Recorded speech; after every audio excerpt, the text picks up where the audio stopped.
It's time for weekend movie reviews. What's the haps, chaps, chipettes? It is I, the Weekend Warrior, or you could also say cringe connoisseur. And this movie fits the bill. Have you ever screamed for the pain to stop, but God doesn't seem to hear you? We've all been there, right? Resident Evil, welcome to Raccoon City, or as I'd like to call it, welcome to the shit show. Why is it a shit show, I hear you ask, George? Because it's a show made of shit. Because the primary ingredient of the fucking film is shit. It's in the name. Shit show. I don't know how else to explain it to you.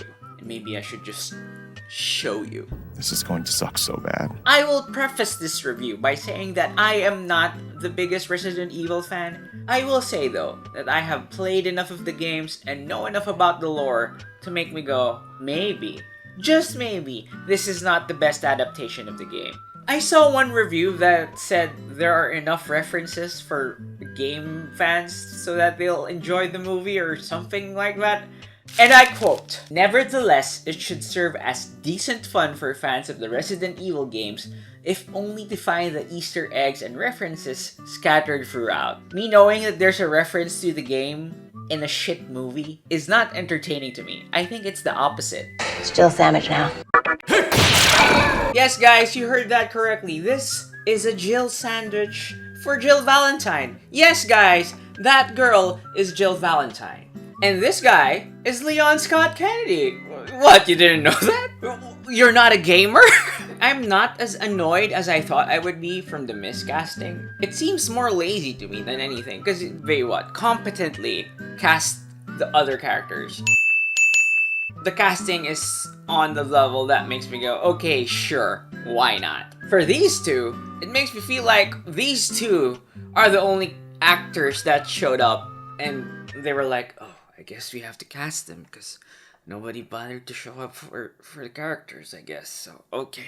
It's just weird that you went out of your way to semi-accurately cast everyone else, but these two, why? I don't get it. Also, I'm gonna foreshadow my feelings on Leon. In this movie, he fucking sucks. So the intro was actually good until it decided not to be. Yes, George, I'll explain. Calm the fuck down. Honestly, the intro is very creepy. The part where we have young Claire and young Chris, and there's this little girl that only Claire sees, or the little girl only interacts with Claire, something like that. Which is weird because this malformed child can run around and sneak around this orphanage. And nobody else can see her but Claire. Okay, I'll accept that. Whatever. Claire follows her. We have this musical thing that I feel is unnecessary because...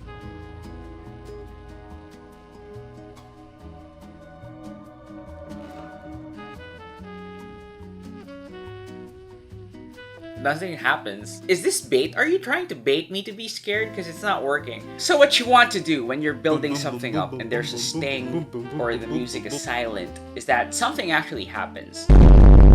And the movie knows how to do this. The director actually knows how to do this. Because later on, he did the thing properly. Something did happen when there's a pause in the music. The execution here right now just comes across as a joke. So Claire follows Lisa. What are you doing out of bed, little girl? And then the movie starts to fall apart from here. So we got little Claire, and Lisa gives her the doll. Lisa grabs her face. It's pretty creepy and scary. And we already have the setup of the Raccoon City orphanage. That must have been quite some dream. And from that sequence of shots from the intro, I get the idea already that Claire is going back to Raccoon City, specifically the orphanage, to settle some shit. That should be okay, right? There is something rotten about the state of Raccoon City. I get it, okay? I get it. You set it up, right? It's enough. We then get exposition dialogue from the driver. Terrible exposition dialogue. What are you doing out hitchhiking on a night like this, anyway? Oh, yeah. Going to see your brother, you said. Right. Used to live here, you said. Then we got the title card that drops. Do you see the sign? It's a clever take on introducing the movie, isn't it? After that, we have exposition text telling us the destination if the sign wasn't fucking clear enough. And this exposition text is redundant because we already have exposition dialogue earlier on from the driver. Raccoon City. Better you than me. You know, one might have nightmares heading back into that shit old town. Nothing left except the raccoons since Umbrella started to leave. You know what this feels like? It feels like... It feels like when Red Letter Media says that a movie has a bunch of different scripts and the interns smush them together or something like that. It feels like this is the case. But you'd be wrong, because there is only one writer and one director that's credited for this movie. It's amazing. It's the same guy. This really weakens the introduction because it feels like the author isn't confident enough in the way he introduced Raccoon City and its problem. So he's like throwing everything he can against the wall to see what sticks. Another problem the movie suffers with is the lack of a main character. You would think from the introduction that Claire is the point of view character for this movie. You're wrong. Because after that, we are introduced to not Leon, some fuck, who actually, I shit you not, shot his partner. And that's why he's reassigned to Raccoon City. Partner in the ass during training, is that true? Wow. Leon S. Kennedy. What's the S stand for, stupid? After that, we're introduced to Wesker and Jill. The movie also implies that they have a thing for each other, which is totally accurate to the video game.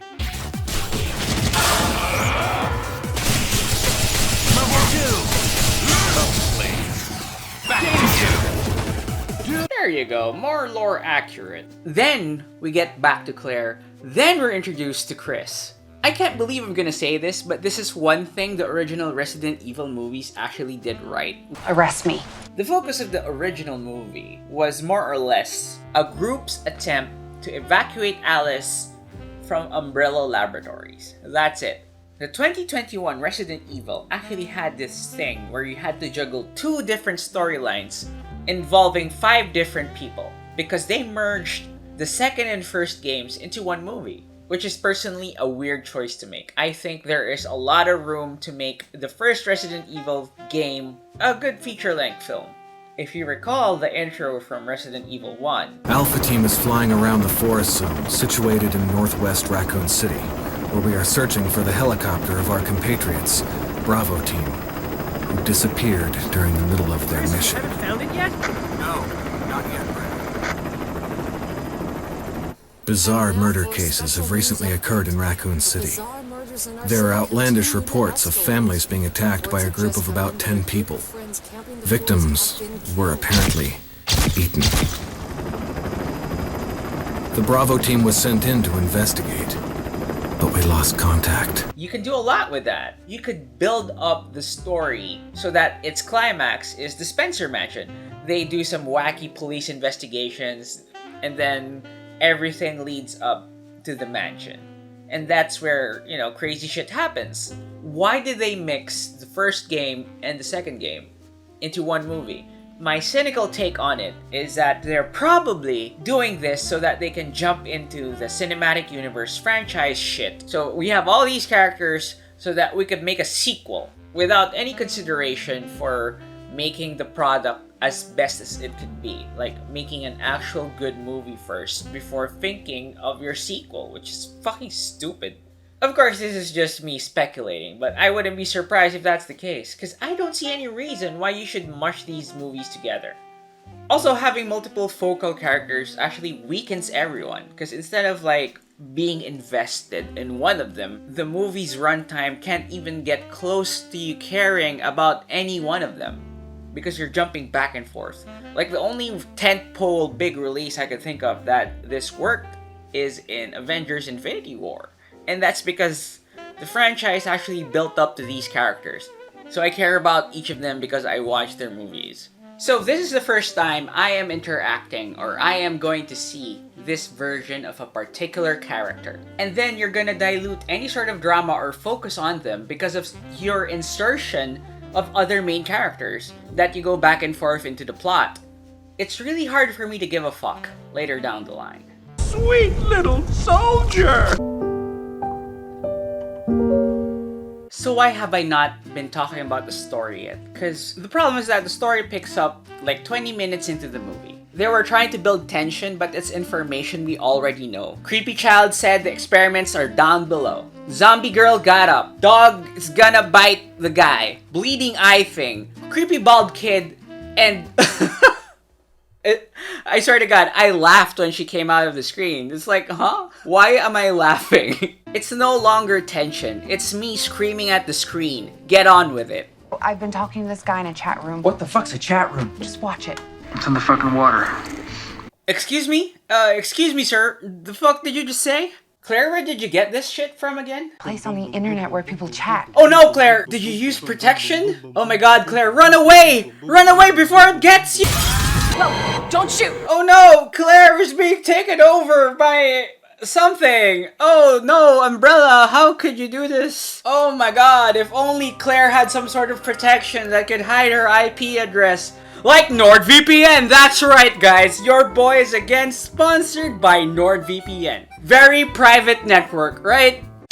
Yeah, sure, same, whatever. It works. How does Nord secure your privacy weekend? I hear you ask, Claire. Your IP address can show the country, region, and city from which you connect to the internet in real time. Using IP address lookups, anyone can get details such as your internet service provider or host name. Combining your online activity and IP location data allows snoopers to get a profile of who's accessing the internet from that specific IP address. Wow, that sounds like some bullshit. If only there was a service online that can protect us from such devilry. VPN redirects your connection via a remote server run by the VPN provider, protecting your data from snoopers and cybercriminals. Thanks, Nord! Very cool! Not only does Nord protect your privacy, it also has thousands of servers across the world giving you access to exclusive content, making you the hacker man.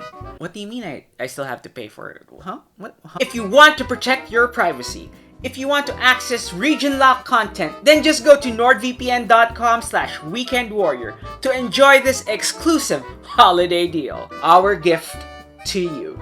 Now, Claire, where were we? Get down!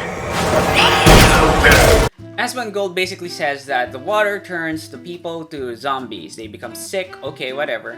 What bothers me about this scene is that Chris does not believe Claire, even though the two bald, creepy people that Claire meet are his neighbors. He doesn't do some lateral thinking, some deduction skills to figure out maybe my sister is telling some grain of truth here. Really? I owe this town. I owe Birkin and Umbrella everything. They raised me, put me through school, the academy. They were there for me. Where were you? Oh, that's gonna be important later on. It's not, you know, emotionally impactful. Yeah, I gotta get ready for work. What is that? Don't touch the bike! You need help? And then we get to the police station where the chief basically sets up the premise of Resident Evil 1. And they keep shitting on Leon.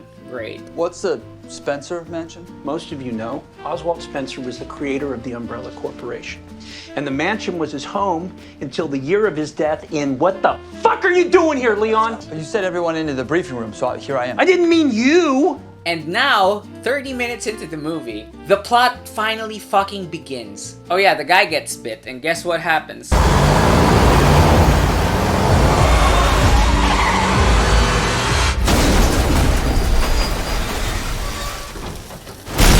What bothers me? What bothers me about this scene? Leon does not wake up from the truck exploding because he's listening to music, which I will not even play for fear of the copyright claim. He doesn't feel the heat from the flaming zombie man that is coming towards him. No, what wakes him up is a shot from a gun from the police chief. Guys, there is suspension of disbelief and are you fucking with me movie. And we have reached that point several scenes ago. What the fuck? Okay, I'm just gonna rant about Leon. If you say that you're gonna faithfully adapt the video games, but you give me this shit, I think I have the right to call you out. In an article I saw online, people have really questioned the accuracy of the appearances of the characters. This looks terrible so far, remarks one such commentator. I'm confident if you put out a casting call for actors that looks the way Leon actually looks, you'd get hundreds of auditions. So what the director said for this interview is that the difference with this film, as opposed to the previous movies, is that it is an ensemble, where each of the main characters carries huge importance to the narrative. They're not just cosplay characters who have the exact hair and costume of the characters. So it was his decision to make an ensemble cast, which is, I think, a mistake, because I've already said that it's spread too thinly. And also, I don't think you're adapting the spirit of Leon Scott Kennedy well at all. No way, fag. My problem isn't that Leon doesn't look like Leon. We are now in a world where people can accept different versions of the character. What my problem is that you made Leon fucking incompetent. I think I speak for a lot of people when I say that Resident Evil 4 is my favorite Resident Evil game. I did not finish 4, but I loved playing through it as Leon. Get down! And in Resident Evil 2, while he's not action hero Leon yet, he was so cool. He's a newbie, but he rose to the occasion. He's competent. In this movie, he's the bumbling idiot. Like this scene where Claire saves the police chief from getting eaten. Drop your gun, show me your head! How stupid can you get, you idiot? The more I think about the scene, the more stupid it gets, because from the angle where Leon comes in, he can't see the police chief on the floor. That's why he comes in, right? You would think he's there to save the chief, but he doesn't even see it from the place where he comes from. And from his angle, he could obviously see that Claire was killing a fucking mutated dog.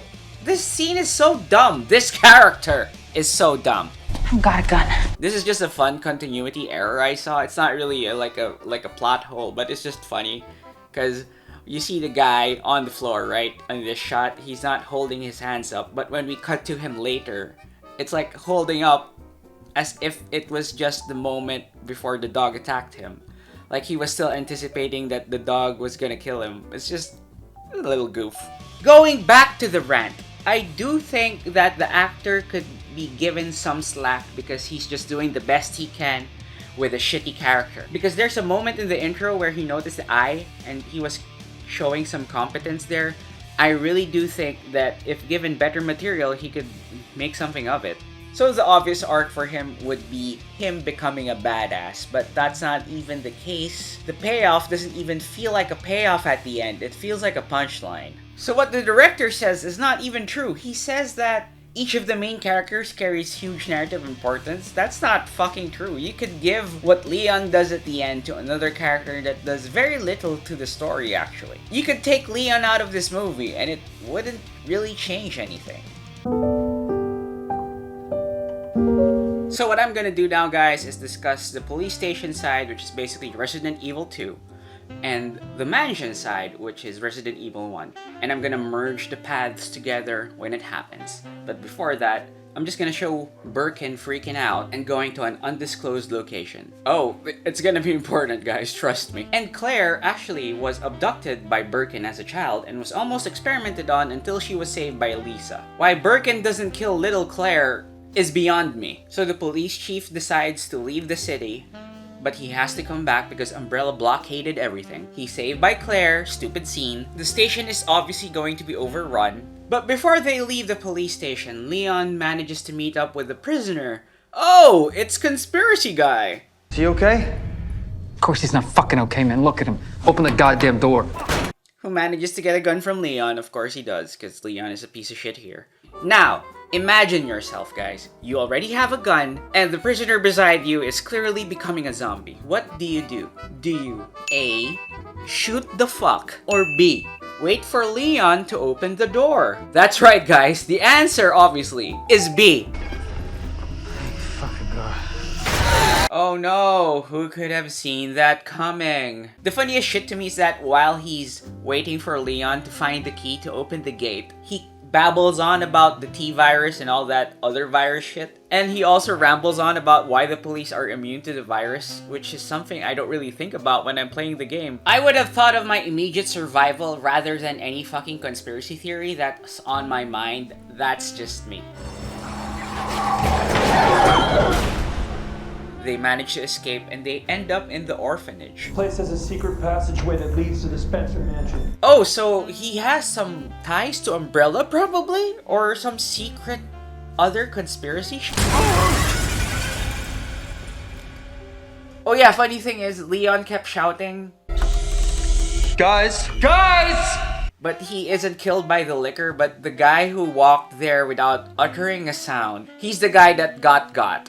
Okay, sure. I thought he was gonna be like some sort of big bad, but that's wrong, because he gets eaten, Claire gets saved by Lisa, Leon is still alive, and they go to the place. What were Umbrella doing here? Leon continues to show that he has sub-zero IQ. Claire freaks out because she realizes that she's in a bad movie. And let's get on with the next part of the program. The mansion part actually doesn't feel that bad. There's a really cool action scene in the dark and the flashing lights that are the muzzle flashes. I really feel bad for Robbie Amell. He was great in The Babysitter and the sequel. I think he deserves better roles because he was doing his best here. He looks like Chris and I could believe him going forward. Maybe give him a better script in the Resident Evil universe. Yeah, I think he could do well. The real downer of the mansion section is the Wesker-Jill relationship hullabaloo. Wesker was given a PDA that is essentially a walkthrough for a particular part of the mansion.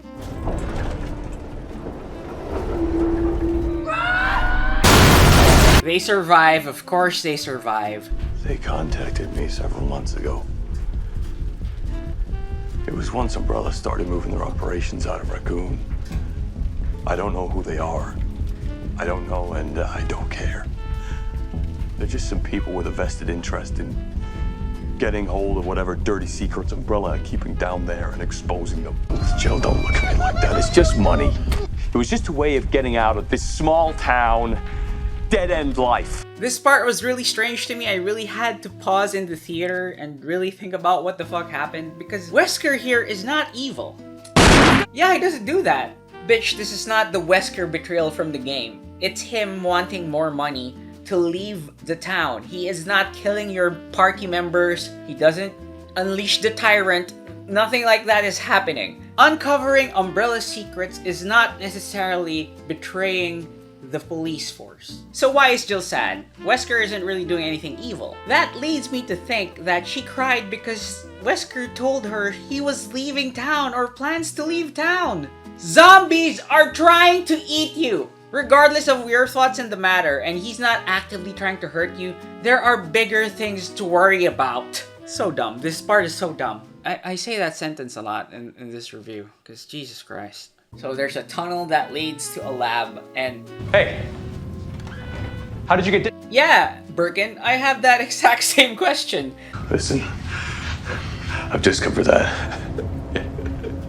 Wesker gets shot, Birkin gets shot, Birkin's wife gets shot, Sherry barely has any presence in this movie. You could take her out of it and it'll be the fucking same. Jill comes, shoots Wesker, Leon's still alive. Wesker reveals that there's an escape route and they escape, but not before, you know, Resident Evil climax shit. Birkin consumes the virus, becomes the Birkin final boss. You know, basic final boss shit. Run away from it, wait for your rocket launcher to spawn, fire it. But in the middle of all that, the movie was trying so hard to have some emotional beats. Did you really believe you could be part of my family? Chris and Birkin have the daddy issues thing. Chris and Claire reconcile their sibling relationship. Wesker and Jill have their melodrama. And Leon is still alive.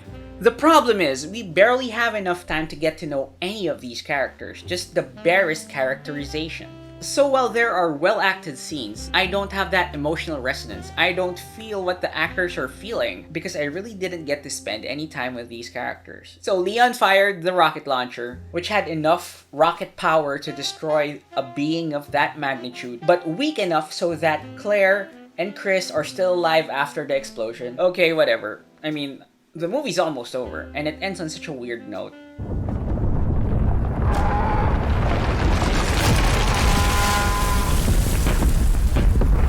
Yeah, I did not edit that. The movie feels like a joke. I think it's safe to say that there are silly moments in Resident Evil games, but it didn't feel like a joke. I say this movie is unbased, and you shouldn't give money to it. You shouldn't watch this. I think it's a shame because I think with a better director and a better script, these actors would have been fine. And that's it, Resident Evil. Welcome to the Excrement Extravaganza. If you made it this far, please leave a hashtag Excrement Extravaganza in the comments. That would be nice. If I play my cards right, it's now the 31st of December or January 1, wherever you are in the world. So thank you for watching. And a huge shout out to my patrons for making this possible.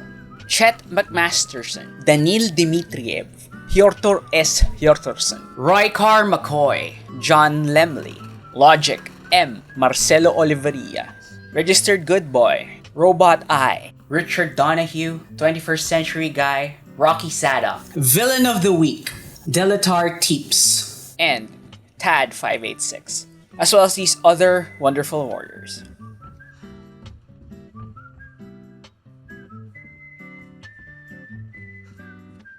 I also like to thank NordVPN for once again sponsoring your boy. If you want to skip region lock, if you want to protect your privacy, please check out the NordVPN link in this description. Once again, thank you for watching, and I'll see you on the next one. Have a happy new year.